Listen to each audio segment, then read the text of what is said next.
యోగ్యత లేని నన్ను నీవు ప్రేమించినావు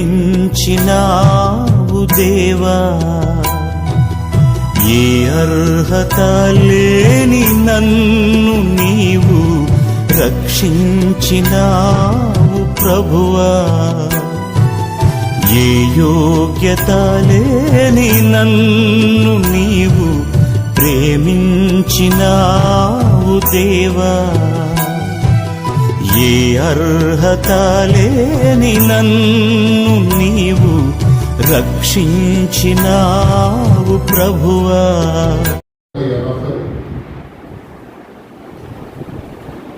మూడవ అధ్యాయము 14వ వచనం చదువుతున్నాం. క్రీస్తు యేసునందు దేవుని ఉన్నతమైన పిలుపునకు కలుగు బహుమానము పొందవలెనని గురి యొద్దకే పరుగెత్తుచున్నాను. స్తోత్రం చెప్పండి గట్టిగా. అలాగే తిమోతి పత్రికలో 4:7 చదవండి. తిమోతి 2 తిమోతి 4:7 మంచి పోరాటము పోరాడితిని, నా పరుగును కడముట్టించితిని, విశ్వాసమును కాపాడుకుంటుని. దేవునికి స్తోత్రం చెప్పండి గట్టిగా. చెప్పండి అందరూ హల్లెలూయా. గమనించండి ప్రభు బిడ్డలారా,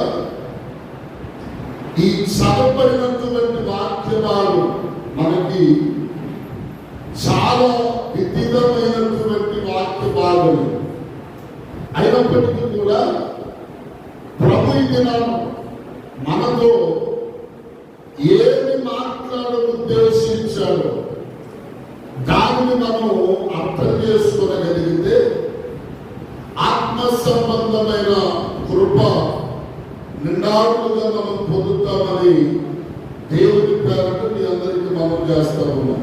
గమనించండి, అపోస్తుడైనటువంటి పౌలు ఈ చదవబడినటువంటి 2 పత్రికలలో 2 వచన భాగములలో పరుగుల గురించి మాట్లాడుతున్నాడు. ఒక చోట అంటాడు గురి కలిగి పరుగెత్తుతున్నాడు, ఉన్నతమైన పిలుపునకు కలుగు బహుమానము పొందు నిమిత్తము నేనేం చేస్తున్నాను అంటున్నానంటే గురి కలిగి పరుగెత్తుతున్నా. స్తోత్రం చెప్పండి హల్లెలూయా. గమనించండి ప్రియ, అపోస్తులైనటువంటి పౌలు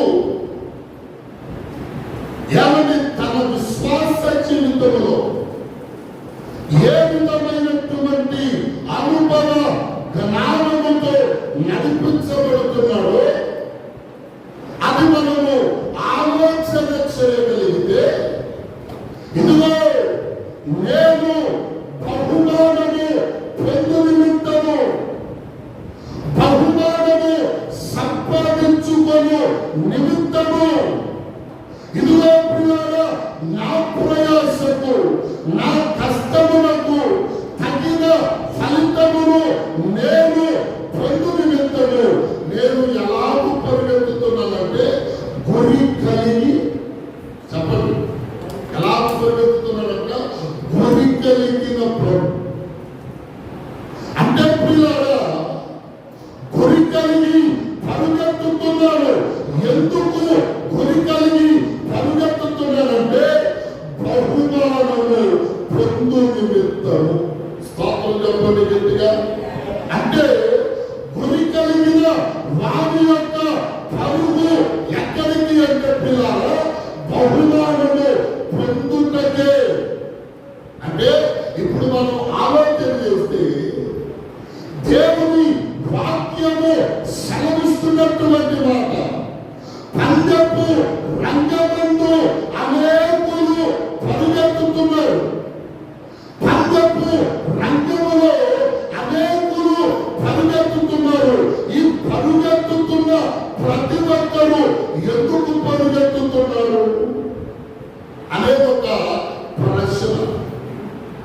కొరింథీ పత్రిక 9వ అధ్యాయం 1-9 అక్కడ మనం చదివి ముందుకు వెళ్తాం.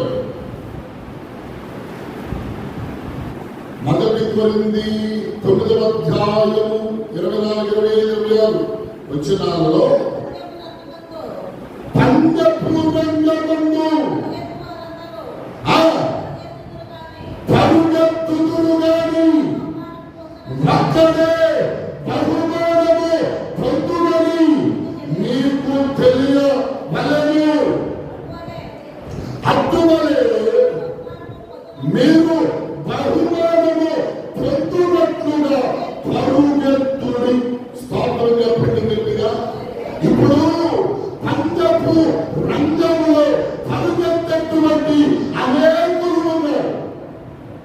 పంచపు రంగంలో చెప్పండి, ఈ పంచపు రంగంలో పరుగెత్తున్నారు అనేకులు ఉన్నారు. అయితే ఒక్కడే బహుమానం పొందుతుంది.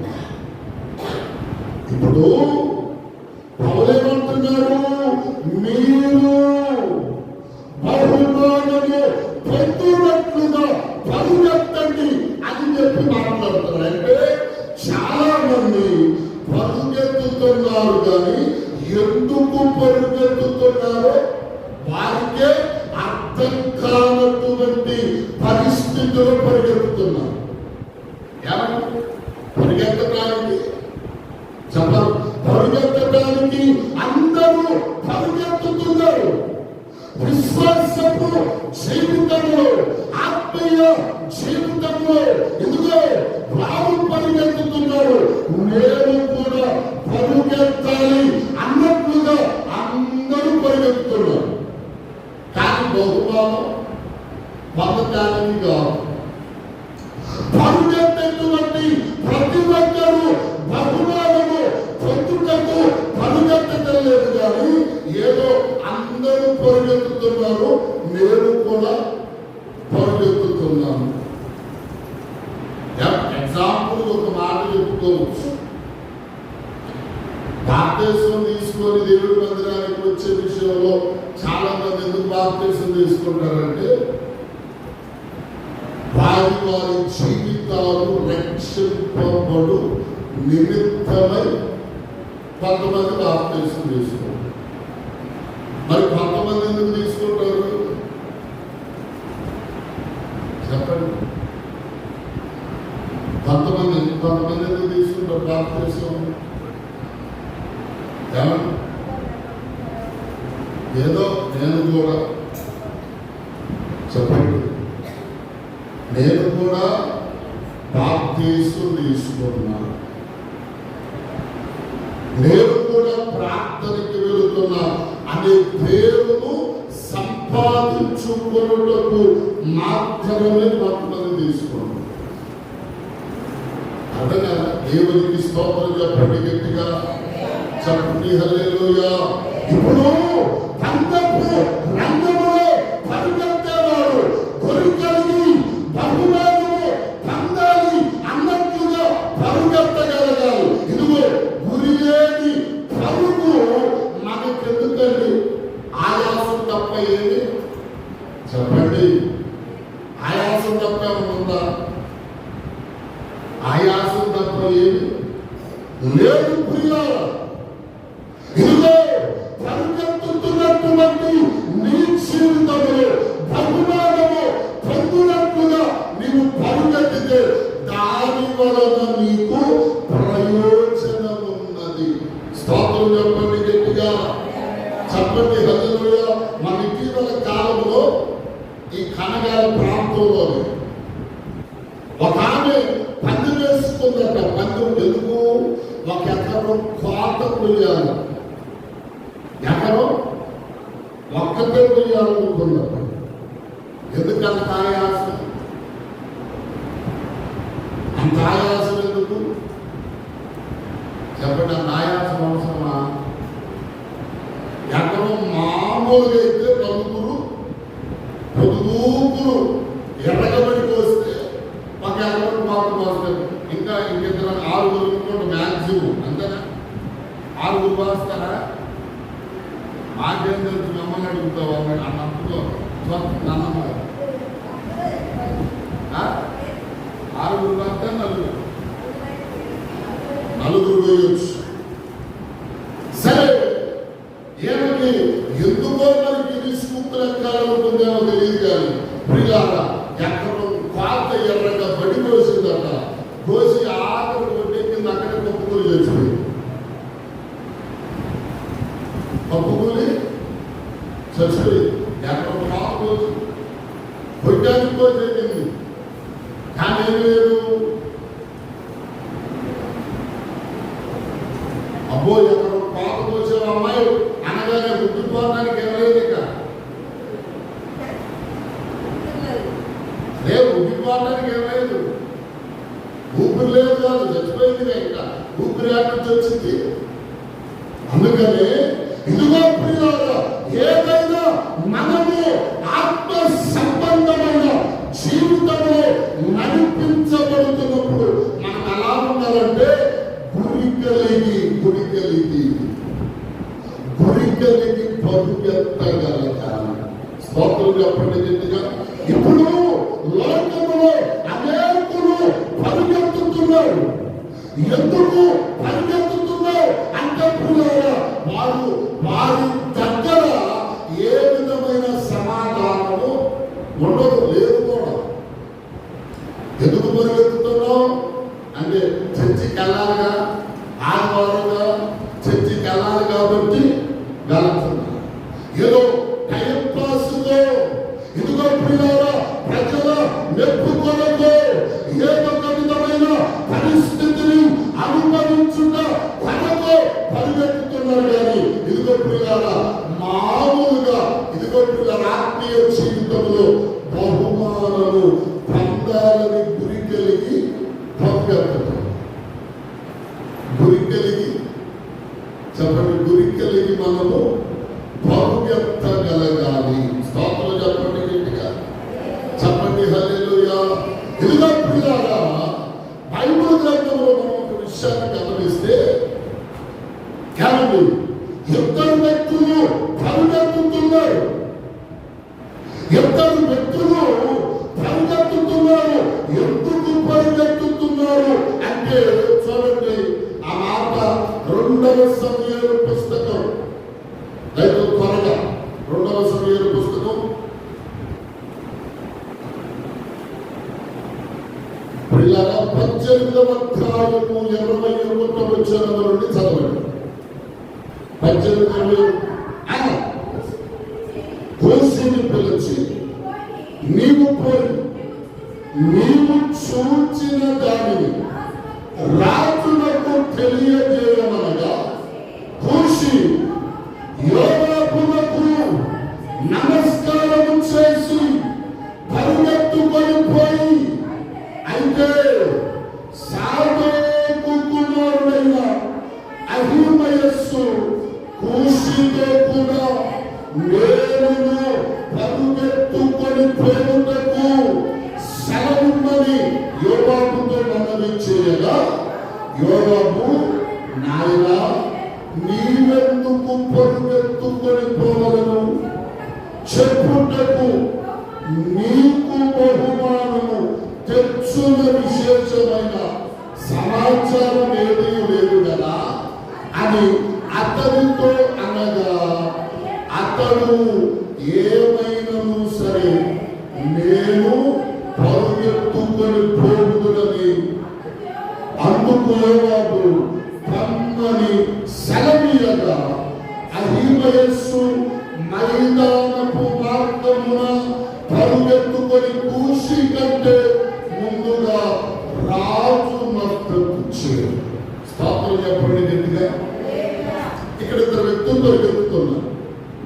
ఎందుకు పరిగెత్తుతున్నారు అంటే,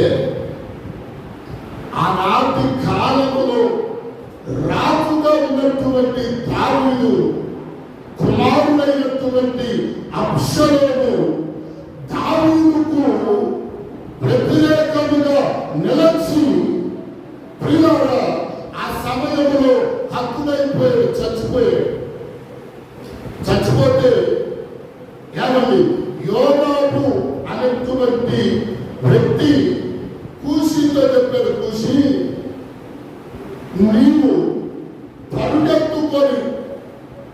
రాజు దగ్గరకు వెళ్ళు. రాజు దగ్గరకు వెళ్ళి ఏం చెప్తావు? నువ్వేదైతే చూశావు, ఏదైతే విన్నావో దానిని రాజునకు తెలియజెప్పమని చెప్పాడు. స్తోత్రం చెప్పండి, చెప్పండి హల్లెలూయా. అంటే ఈ సమాచారము రాజులకు తెలియచెబితే రాజు ఏం చేస్తాడు?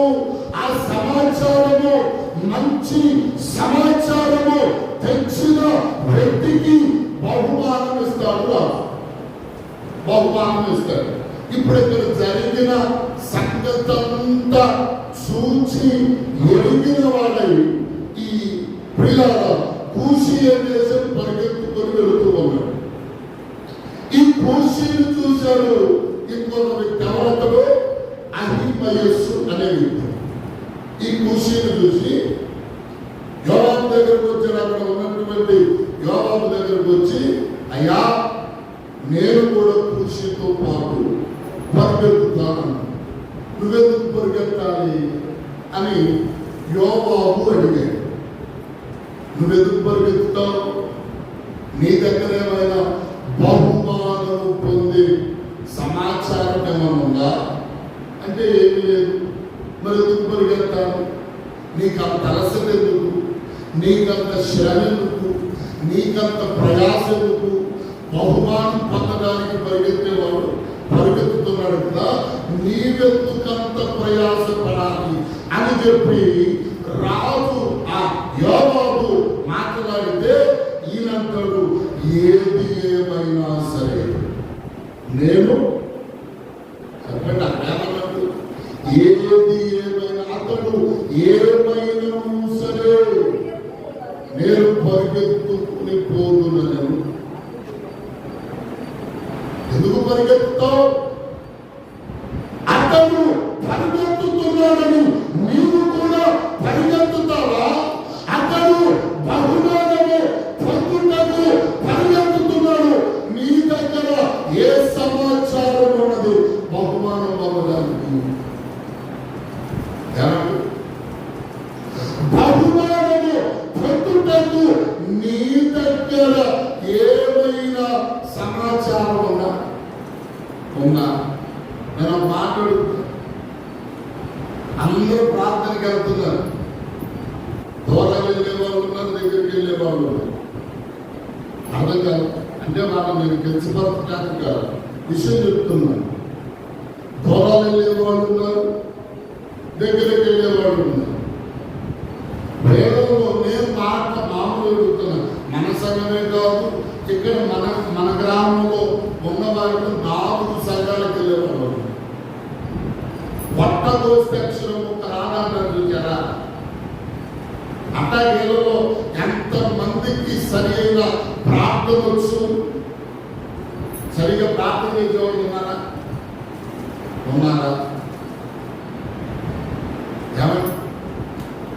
సరిగ్గా వాక్యము చదివే వాళ్ళు ఉన్నారు?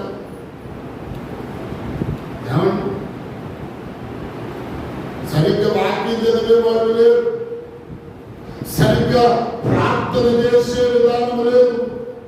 అందరితో కలిసి మెలిసి ఉండేటువంటి పరిస్థితులు లేవు. ఎక్కడికక్కడ మా ఊరు గొప్ప ఏదంటే చూసావా? పేరు గొప్ప ఊరు తెప్పంటారే. పేరు గొప్ప, నువ్వేడ్చే ఏడు ఎక్కడేడ్చినా కానీ సరిగ్గా ఏడిస్తే చెప్పలే. ఎంత చేతు నలిగినా ఇప్పుడు ఆనాటి కాలంలోనట ఎద్దులకు ముళ్ళు కర్ర వాడేవాళ్ళు. ఏది పూర్వకాలం ఎద్దులకు ముళ్ళు కర్ర అంటే కర్రకి ఒక లేపు ఉండేదంట. లాస్ట్ లో దాన్ని పెట్టి కూర్చుంటే దానికి సులుపు కలిగి ఎక్కువగా మంచిగా నడిచేది.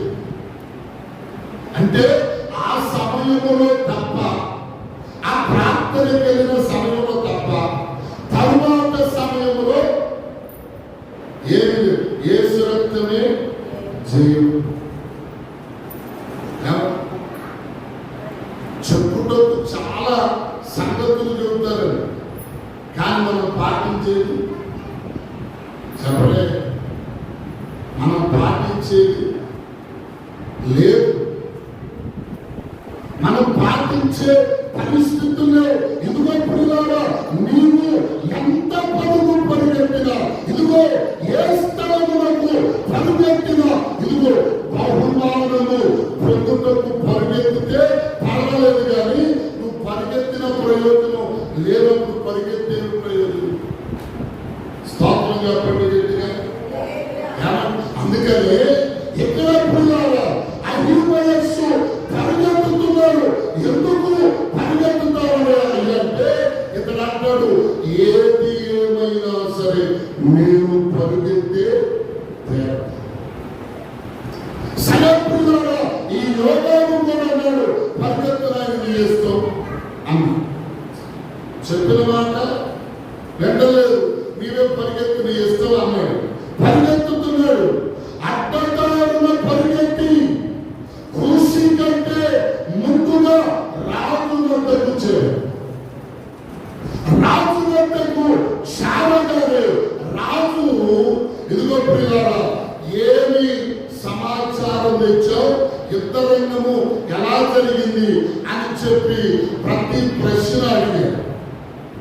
అడిగితే ఇదిగో ప్రియులారా మీరు అక్కడ 27 వచ్చను, కావలివాడు మొదటివాడు పరిగెత్తుట చూడగా వాడు సోదరుకు కుమారుడైన అహిమయస్సు అని నాకు తోచుచున్నది అన్నప్పుడు రాజు వాడు మంచివాడు శుభవర్తమానము తెచ్చుతున్నాడని చెప్పెను.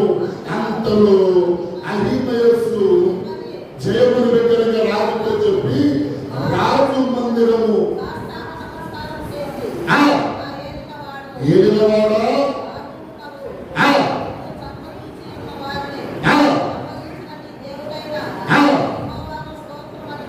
చెప్పెను.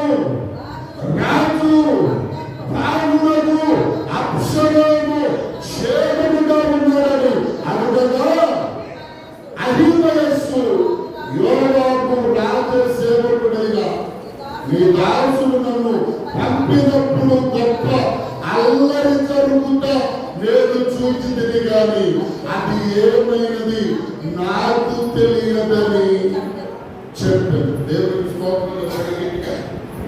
అంశాలు ఎట్లా ఉన్నాడయ్యా? బ్రతుకున్నాడా, బాగున్నాడా, లేకపోతే చచ్చిపోయాడా, క్షేమంగా ఉన్నాడా లేదంటే ఆ సంగతి నాకు తెలియదు. మరి ఎందుకు వచ్చా చెప్పండి? మరి ఎందుకు వచ్చా? ఇంతటి పరుగున నా యొక్కకు ఏ విధమైన సమాచారము లేకుండా ఎందుకు వచ్చావు? ఎందుకు వచ్చావు? రేపు ప్రభు కూడా మనల్ని అడిగే ప్రశ్న చెప్పరా? ఈరోజు సంఘానికి కావలసినది ఏమిటంటే సువార్త కాదు, ఉపదేశం. ఉపదేశమే చెప్పండి, ఉపదేశమే మనలను పరలోకమునకు చేర్చే ప్రభువునకు తీసుకొని వెళ్ళేది ఉపదేశం.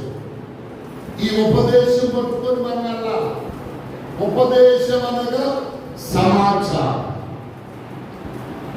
ఏమన్నా రాజైనటువంటి దేవుని యొద్దకు వెళ్ళినప్పుడు మీ దగ్గర ఏ ఉపదేశం ఉంది? అయ్యా నేను అపోస్తలుల ఉపదేశంలో పెంచబడ్డాను, పోషించబడ్డాను ఏమన్నా అని నీకు చెప్పుకోవడానికి మీ దగ్గరే ఉండాలా? సమాచారం ఉండాలి. సమాచారం ఉండాలంటే నువ్వేం చేయాలి? నువ్వేం చేయాలి? వినాలా, నేర్చుకోవాలి, దాన్ని అభ్యసం చేయాలి. దానిని బట్టి నీవు ఆత్మీయ జీవితంలో ముందుకు వెళ్ళాలి. అర్థం కాదు? అందుకనే ఇప్పుడు ఈ మొదటి వాడిని అడిగినప్పుడు అతడు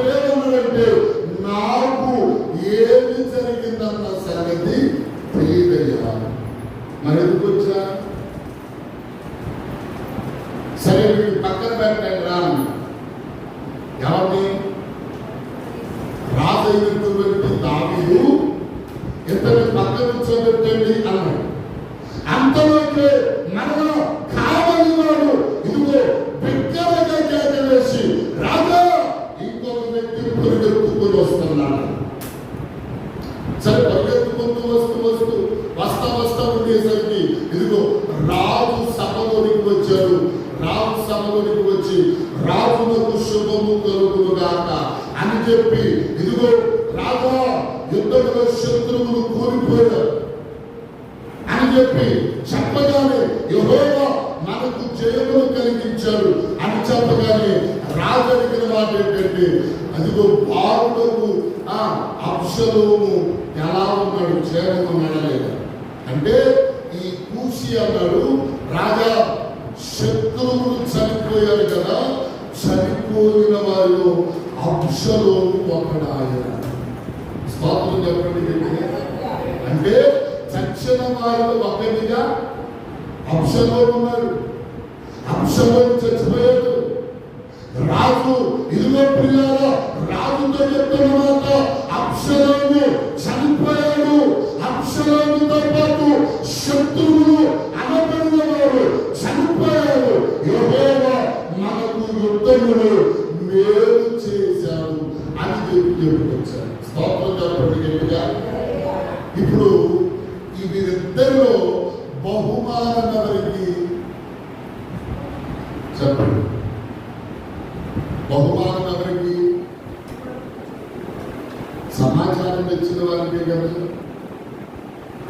వెంటనే రాజు కలకపడ్డాడు, బాధపడ్డాడు, దుఃఖదినములు గడిపాడు. ఆ దుఃఖదినములు పూర్తయిన తర్వాత యోవాబుతో అంటున్నాడు, యోవాబు మనవరికి బహుమానం ఇవ్వాలా? ఎవరైనా మర్చిపోయానా అంటే రాజా ఒక వ్యక్తికి ఇవ్వాలయ్యా. ఎవరతడు అంటే కూషియుడు. మరెవరికైనా ఇదిగో శిక్ష అమలు పరచాలంటే ఆ అమలు పరచాలయ్యా ఒకడున్నాడు. ఎవరు? అహీమయస్సు. వారిద్దరిని పిలుచుకురాను.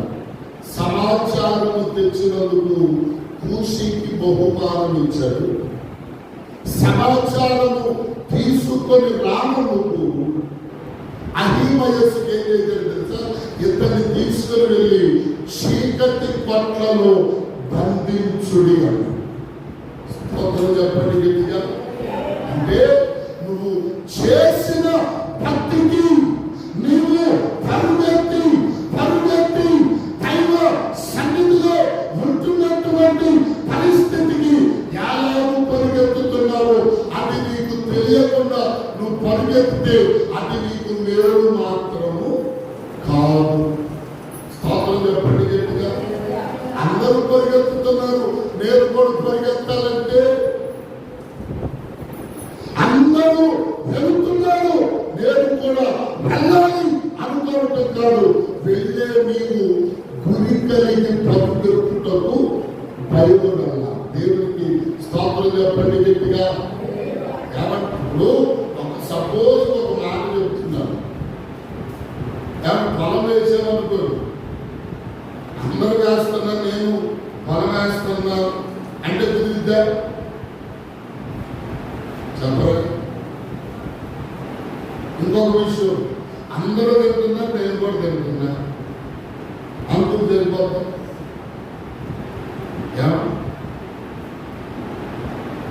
లేక ఇంకా ముందుకెళ్తే అందరూ బ్రతుకుతున్నారు, నేను కూడా బ్రతుకుతున్నాను. ఆ లెక్కలోకి వస్తే కుక్క బ్రతుకుతుంది, మనం బ్రతుకుతుంది. ఆ లెక్కలోకి వస్తే చాలా విషయాలు చెప్పుకోరు. అందరూ బ్రతికే బ్రతుకులాగా మన బ్రతుకు ఉందా బాబు? అందరూ పొరవేస్తున్నారు, అందరూ పంటలు పండిస్తున్నారు. నీవు కూడా వారికంటే ఎక్కువగా మంచిగా ఫలమును సభను చేయగలిగిన పరిస్థితి నీకుంటేనే ఫలము చెప్పండి వేయగలగాలి. అందరూ వేసే నువ్వు కూడా వేసు. తెగులు వచ్చింది, దానికి ఏ ముందు వాడాలో చెప్పండి. ఏ ముందు వాడాలో ఆ ముందు వాడాలి. ఇప్పుడు బరిగొడ్డలు మేపే వాళ్ళు ఉన్నారు కదా, మా ఊళ్ళో ఒక ఆ బరిగొడ్డు కొనుక్కొచ్చేటప్పుడు ఎట్టుందో తెలుసా? ఢిల్లీ బాలికేదో ఉన్నట్లుగా లేదా సరే అది భారతంలో పెడతావు దాని చేసేది అయిపోతుంది. అది నా ఊరికి ఎక్కడైందో తెలుసా, నా ఊరికి కాలంలో చేతుల్లో ఓపిక లేనట్టుగా అయిపోయింది. అది ఇంకో ఏమన్నా ఏదైనా అట్లా చేశారు అంటే ఏం చెప్పాడా ఎంత పెడతానని అనుకున్నా, ఎంత పెడితే మరి ఏమైంది పెట్టిందంతా చెప్పండి. అందరూ కొట్టుకుపోతున్నారు. ఏమో బలిదిగా ఏం చేసింది, పాలు మాత్రమే పిండుకొని తాగుతుంది, పుడికి నీళ్ళు పోస్తుంది, దాంట్లో దానికి కావలసిన దానం వేయటంలో ఏమైనా దట్టయింది. 4 రోజులకి ఏమైనా ఎట్టయిపోయింది 70-80 ఏళ్ళు కొనుక్కు వచ్చిన ఆ గేదె 13 ఏళ్ళు కొనుక్కెళ్ళారు. అంటే 13 ఏళ్ళు కంటే ఎంత మేపిందో చూడండి అమ్మ. ఎంత చెప్పండి, 13 ఏళ్ళు కొనుక్కెళ్ళారు దేవుని స్తోత్రం. అంటే అంత బాగా మేపింది. అట్లాగే ఇదిగో ప్రియులు అందరూ చేస్తున్నారు అన్నట్లుగా మనం చేయగలరు. మన పనికి ఒక ప్రత్యేకత ఉండాలి. మన ఇదిగో కార్యములకు ఒక ప్రత్యేకత ఉండాలి. మన నడిపింపులకు కూడా ఒక ప్రత్యేకత ఉండాలి. కూసి పరిగెత్తాడని ఇదిగో అహిమయస్సు కూడా పరిగెత్తాడు. ఆఖరికి ఏం పొందాడు, శిక్ష పాలయ్యాడు, శిక్షను అనుభవించాడు. అహిమయస్సు పొందిన ఆ శిక్ష ఏమిటంటే చీకటి పట్లలో బంధింపబడిపోయింది. ఈరోజు మన పరిస్థితి ఎలా ఉంటుంది అంటే మనం కూడా పరిగెత్తుతున్నారులే, మనం కూడా పరిగెత్తుతున్నాం అన్నట్లుగా కాదు ప్రియాల. చాలా మంది ఇలాగే పరిగెత్తుతున్నారు. చూడండి, నేను 2 విషయాలు చెప్పి ముగిస్తాను. దేవుని యొక్క వాక్యములో ప్రియాల 1 రాజుల పుస్తకం 19వ అధ్యాయం 1 రాజులు 19:20 వచ్చిన 19:20 ఎక్కడు విడిచి ఏలియానంత పరుగెత్తి పోయి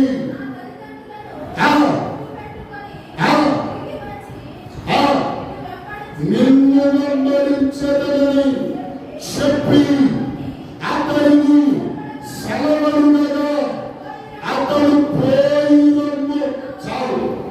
చూడు, ఎలీషా ఏలియా వెంట పరిగెత్తాడు. ఎందుకు చెప్పండి, ఎలీషా ఎందుకు పరిగెత్తాడు? చూడండి ప్రియులారా, ఎలీషా ఇదిగో తనకున్నటువంటి ఇదిగో భూమిని పండించడం కొరకై ఇదిగో ఎడ్లతో పొలమును దున్నుతూ ఉన్నాడు. ఏలియా అతనికి కనపడి దేవుని మాటలు నాకు చెప్పితే ఆ చెప్పిన మాటలని ఇదిగో ఇతడేం చేశాడట, ఏలియా వెంట పరిగెత్తాడు. ఏలియా వెంట ఎలా పరిగెత్తాడు? ఎట్లా పరిగెత్తాడండి?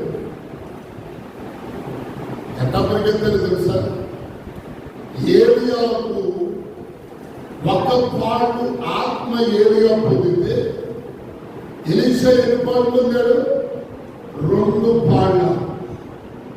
అంటే ఆయన గురువు కంటే కూడా ఎక్కువైన అభిషేకం పొందాడు. స్తోత్రం చెప్పండి గట్టిగా. అంటే ఈయన పరిగెత్తిన పరిగణానికి గురి కలిగినప్పుడు ఎవరిని ఒక దైవజనుని వెంబడించాడు అంటే అతడు ఎలా వెంబడించాడు తెలుసా? నువ్వెక్కడికి వెళ్తే అయ్యో నువ్వు బాత్రూమ్కి వెళ్ళాలా, నువ్వు ఎక్కడ ఆగంటే నా జీవముతో నిన్ను మాత్రం చెప్పండి. ఎలీషా కొంచెం బయటికి వెళ్తానయ్యా.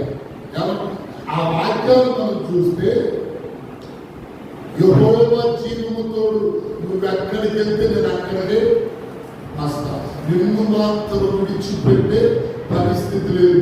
ఆ పరుగు ఎలా పరిగెత్తాడు తెలుసా? గురి కలిగి పరిగెత్తాడు. ఏలియాను దేవుడు అగ్ని రథముల మీద తీసుకొని వెళ్ళేటప్పుడు ఇదిగో ఏలియాను బట్టి ఎలీషా మీద పడిందట.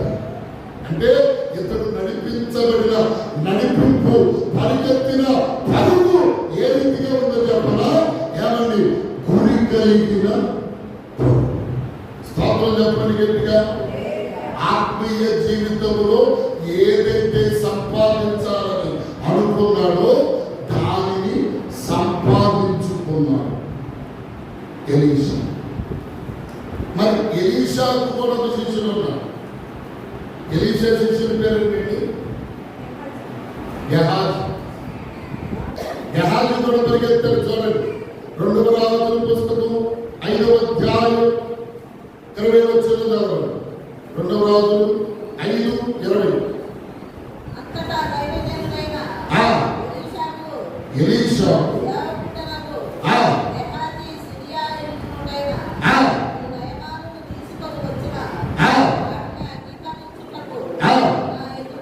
నా యజమానునికి మనస్సు లేకపోయేది కానీ యెహోవా జీవముతో నేను పరిగెత్తుకొని పోయి అతనిని కలుసుకొని అతని యొక్క ఏదైనా తీసుకొందుననుకొని. స్తోత్రం చెప్పండి గట్టిగా. ఇతడు కూడా పరిగెత్తాడు. ఎలీషా పరిగెత్తింది. ఎలా పరిగెత్తాడు? ఎలీషా శిష్యుడైన గెహాజీ ఎలాగ పరిగెత్తాడు? ఎందుకు పరిగెత్తాడు? ఈయన బహుమానం పొందడానికి పరిగెత్తాడు. మరి ఈయన ఎందుకు పరిగెత్తాడు? కుష్ఠుడు పొందడానికి. చెప్పండి, ఏం పొందుకున్నాడు గెహాజీ? కుష్ఠరోగం. ఇతడే పొందుకోవడం కాదు, తన కుటుంబం అంతటికి తెల్లకు కుష్ఠ వచ్చేసింది. నయమాను ఏ కుష్ఠ అయితే విడిచిపెట్టాడో అదే కుష్ఠు గెహాజీ పొందాడు. కుష్ఠు పొందడానికి పరిగెత్తాడు. స్తోత్రం చెప్పండి గట్టిగా. అంటే ఇది కూడా గురి కలిగిన పరిగెడా? ఏమంటే అంటే ఆత్మీయ జీవితంలో చాలా మంది దేవుని సన్నిధిలో బహుమానము పొందుతాము పరిగెత్తలేదు. కానీ ఎందుకు పరిగెత్తుతున్నారు?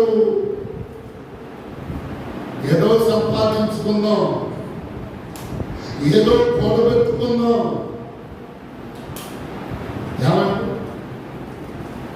ఏదో పొందుకుందాం అన్నట్లుగా పరిగెత్తుతున్నాడు. కానీ ఇదిగో ఎందుకు పరిగెత్తుతున్నారో వారికే అర్థం కాని పరిస్థితి.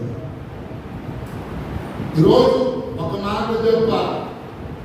ఈరోజు సేవకులైనా విశ్వాసులైనా ఏమండి వారి వారి జీవితంలో ఎందుకు పరిగెత్తుతున్నారో తెలియదు. చాలా కొంతమందికి చూస్తే ఎట్లా ఉంటుందో తెలుసా? పాస్టర్ గారు అంటే మరి కలపట్లు ఎప్పుడు కలపట్లే ఉంటే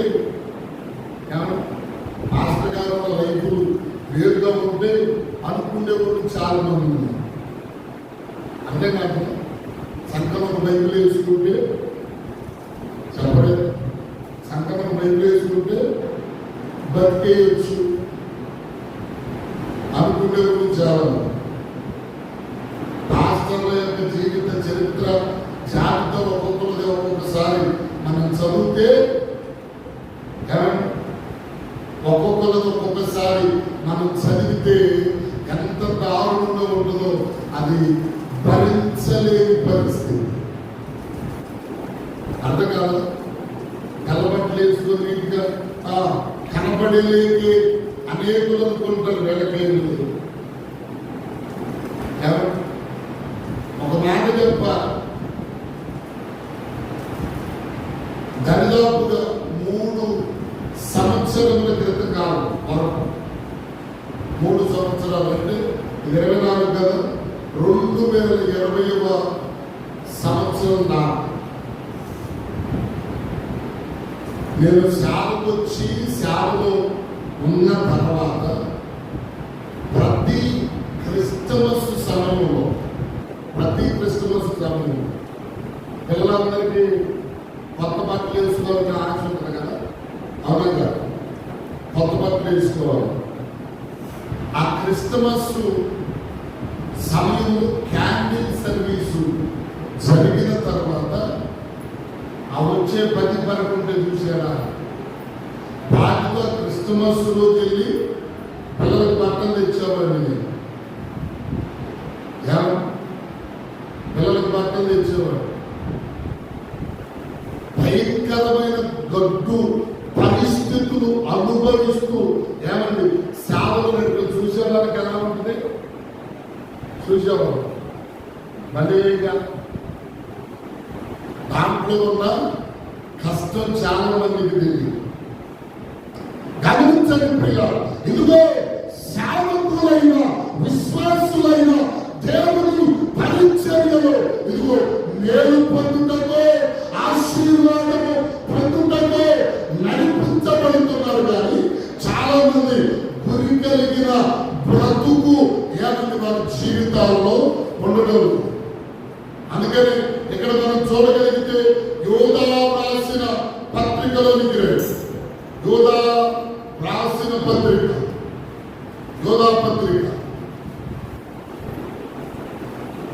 11వ వచనం అనేక మంది ఎలా నడుస్తున్నారు అంటే, అయ్యో వారికి శ్రమ, వారు కయ్యూరు నడిచిన మార్గమున నడచిని బహుమానము పొందవలెనని బిలాము నడిచిన తప్పు త్రోవలో ఆతురముగా పరుగెత్తిని కోరాలు చేసినట్లు తిరస్కారము చేసి నశించి.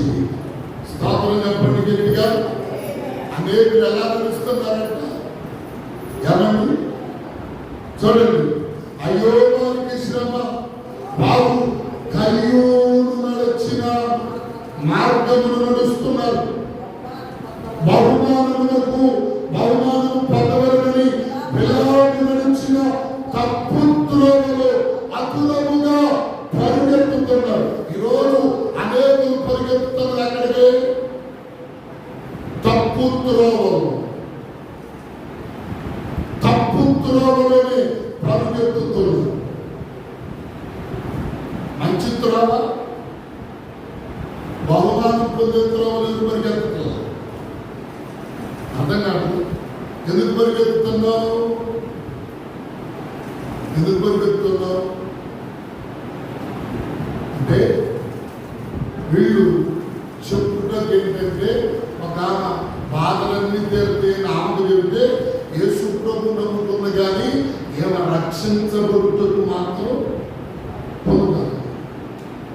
రోగాలు తగ్గుతాయి అంటే నమ్ముకోండి, పరిస్థితులు మారుతాయి అంటే దేవుని నమ్ముకున్నారు. ఏమండి ఆశీర్వాదం పొందుతారు అంటే దేవుని నమ్ముకునే వాళ్ళు చాలా.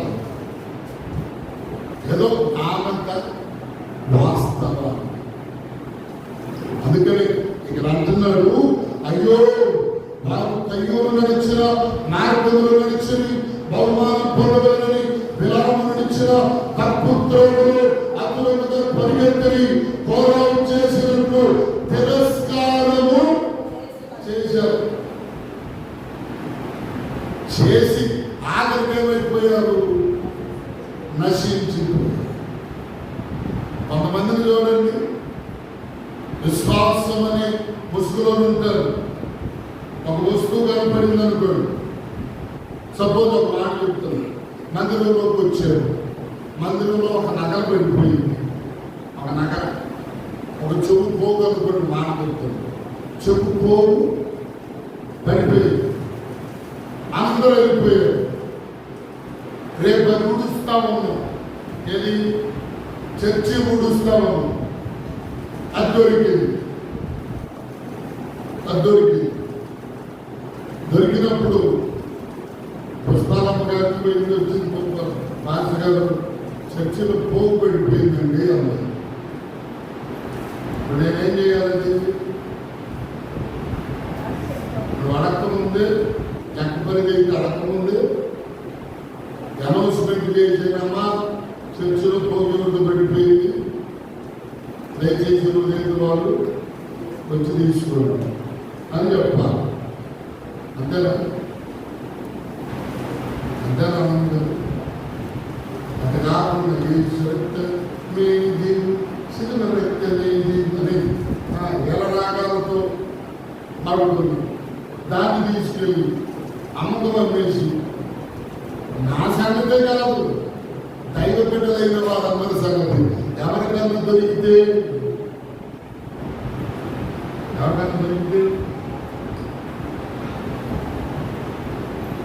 రోడ్డు మీద బొమ్మలు పోగొట్టుకున్నాం. అదే ఎవరో ఒక విశ్వాసకి దొరికింది. మన 100 రూపాయలు పోయినాయా నాకు దొరికినాయి అని మాత్రం. అంటే ఇదంతా ఏమి త్రోవా? తప్పు త్రోవా, బిలాము నడిచిన త్రోవా, కయ్యూము నడిచిన మార్గం, ఏమని కోరాహు నడిచిన తప్పు మార్గంలో ఇంకా అనేకులు చెప్పలే నడుస్తూనే ఉన్నారు.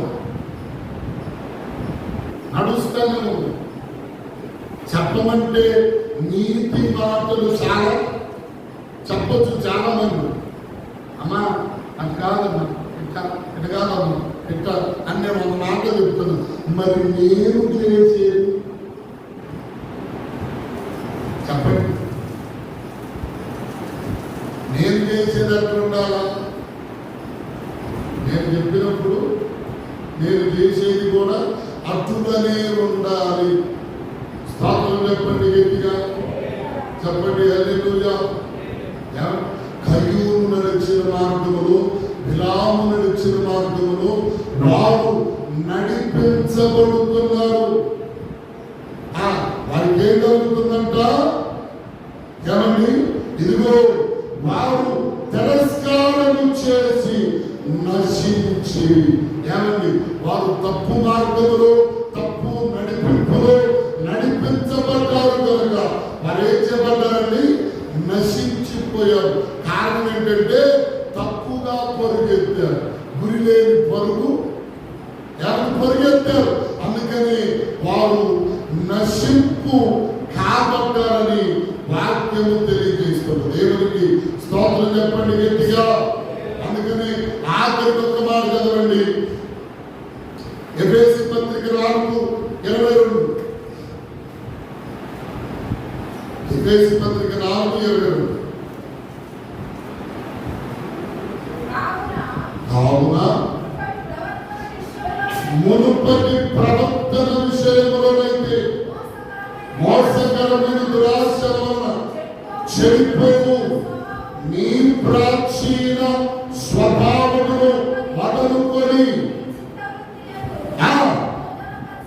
నూతన పరచబడిన వారై నీతియు యథార్థమైన భక్తి గలవారై దేవుని పోలికగా సృష్టింపబడిన నవీన స్వభావమును ధరించుకొనవలెను. స్తోత్రం చెప్పండి గట్టిగా. కాబట్టి నవీన స్వభావమును మనం ఏం చేయాలంట? ప్రాచీన స్వభావం, పాతదైన, రాతదైన, పనికి మారినదైన, పాతదైన స్వభావము తీసివేసి ఇప్పుడు మనం ఏం చేయాలా? చెప్పండి, ఏం చేయాలి? క్రొత్తదైన నవీన స్వభావము ధరించుకొనగలరా? స్తోత్రం చెప్పండి గట్టిగా. అట్లా ధరించుకుంటే ఇంకా క్రింద చాలా విషయాలు 26లో 29లో 30 వచనాల్లో కూడా ఏమండి కొన్ని వదులుకొని చూడండి. 26 కోపపడి కానీ పాపము చేయకుడి, సూర్య అస్తమించు వరకు అపవాదికి చోటియకుడి, దొంగలు వాడు ఇక మీదట దొంగలక అక్కల గలవారికి పంచిపెట్టుటకు వీలు కలుగు నిమిత్తము తన చేతులతో మంచి పని చేయించు కష్టపడవలను. ఏం చేయాలా? దొంగతనం చేసేవాడికి మీదట దొంగతనం చేయకూడదు. ఒకవేళ పాప పడినా సాయంత్రానికి ఆ పాపం నిలిచి ఉండకూడదు. ఇంకా 29వ వచనంలో మేలు కలుగునట్లు అవసరమును బట్టి క్షేమాభివృద్ధికరమైన అనుకూల వచనమే పలకాలి. ఏమంటే దుర్భాష ఏదైనా చదువు నోటరానీయకూడదు. దుర్భాష అంటే దుర్భాష ఏదైనా మన నోట రానియకూడదు. ఆఖరిగా చూడండి 30వ వచనం చదవండి.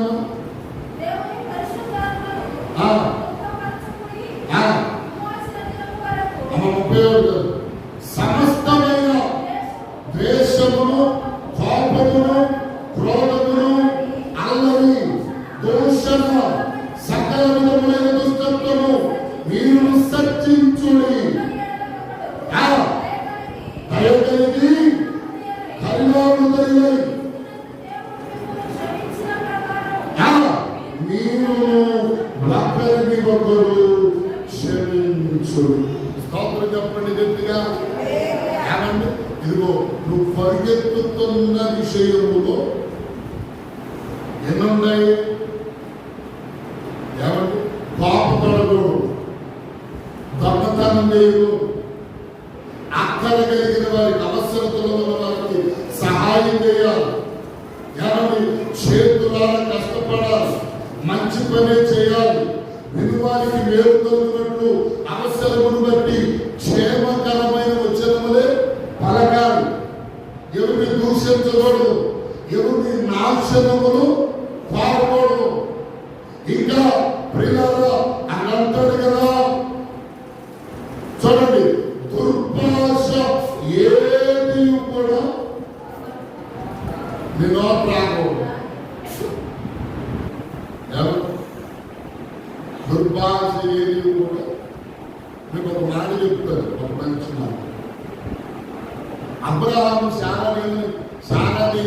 శారా అబ్రహాముని ఏమని పిలిచేదండి? అబ్రహాం గారు కదా, యజమానుడా యజమానుడా అని చక్కగా పిలిచింది. నా యజమానుడా అని. మన అబ్రహాం శారా గారిని పిలిచేవాడు.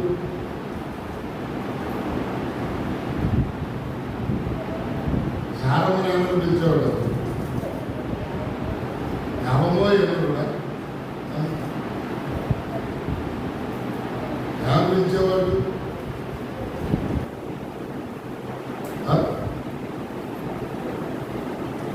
ఎవరు పిలిచేవాడు?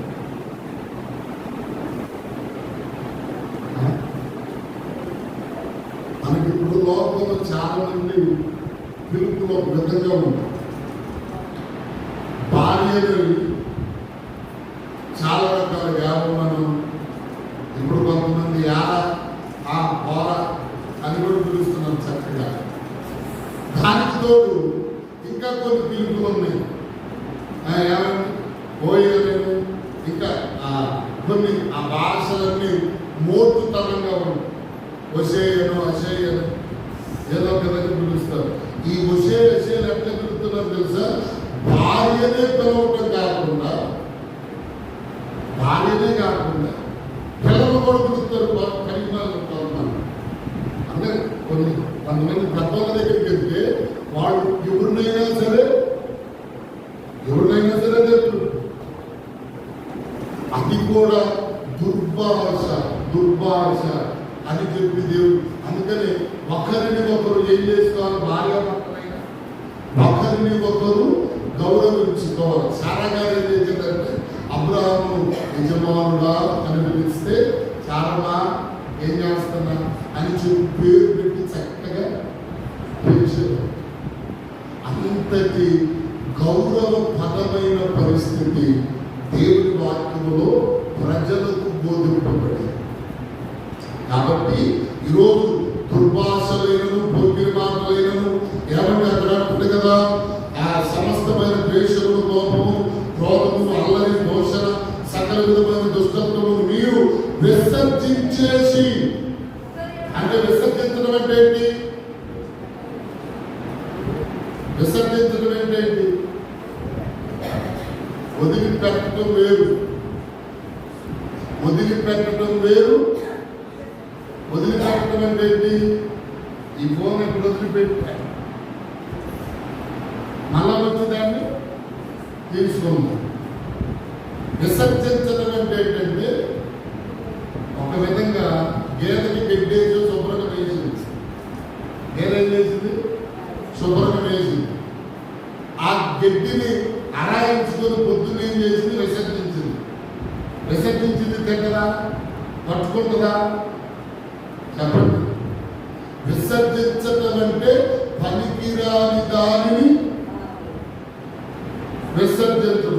విసర్జించటం అంటే ఇప్పుడు మీరు అన్నిటిని ఏం చేయాలా? విసర్జించాలి. అందుకని ఇదిగో మన ముందు ఉన్న పందెపు రంగమందు ఓపికతో పరిగెత్తి బహుమానం పొందినట్లుగా మనం పరిగెత్తగలిగితే దేవుడు అనేక రకములైన కిరీటాలు మనకు బహుమానం ఇస్తాడు. ఆ కిరీటమును మనం పొందుకొని దైవ సన్నిధిని అనుభవించే వారిగా ఉండాలని ప్రభు పేరట మీకు మనవి చేస్తూ నేను మాటలు ముగిస్తున్నాను. దేవుడి కొద్ది మాటలు తండ్రి బిడ్డలు దీవించి ఆశీర్వదించుగాక.